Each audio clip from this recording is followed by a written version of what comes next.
Good morning. We'll go ahead and get started. Welcome to the 2016 May mobilization. We're going to have some speakers today talk about seatbelt safety and why that's important and how all of us together can prevent accidents by wearing our seatbelts. First, I'd like to tell you a little personal story. On June 3rd, 2004, my friend Stephanie and her mother were driving westbound on I-80.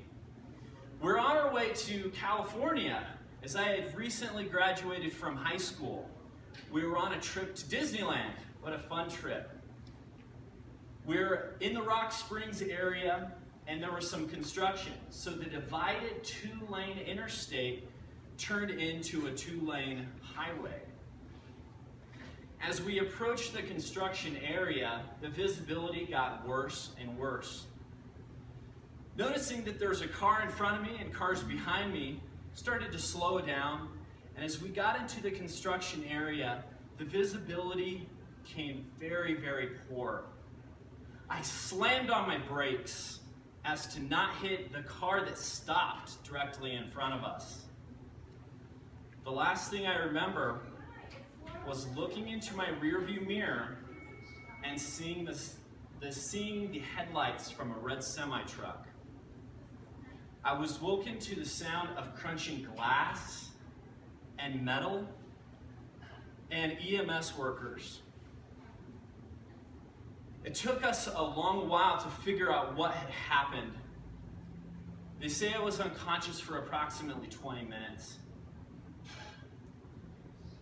We were extricated from the vehicle. They had to cut the roof off the car, the door off, and then they had to smash the windshield to get us out. Stephanie and I were loaded into the ambulance and we were transported to Rock Springs Hospital. The emergency team greeted us and assessed us very quickly. I was deemed that I didn't have any terrible injuries. I was able to get off my backboard, take off my seat collar, and I went and found Stephanie's room. She was injured a little bit more than I was. She had cuts and bruises all over her body. She was hysterical. She was screaming, "Where is my mother?" I said, "I don't know." Shortly after, a man came into our room and introduced himself as the coroner. He explained that Stephanie's mother had died on impact and did not feel any pain. That day, the semi-truck had hit us going approximately 65 miles an hour, and we are at a dead stop. He hit us, we launched into the vehicle that was stopped in front of us, and so we had intrusion on both ends of our vehicle. Everybody that talked to us said it was a miracle for us to be alive.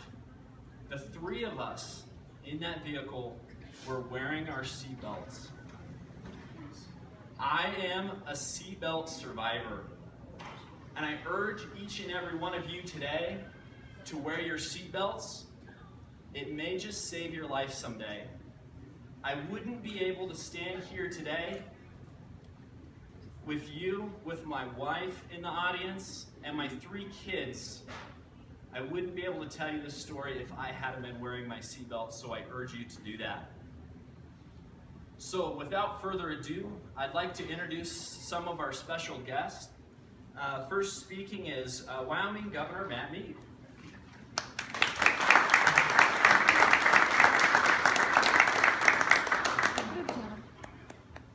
Good morning, everybody.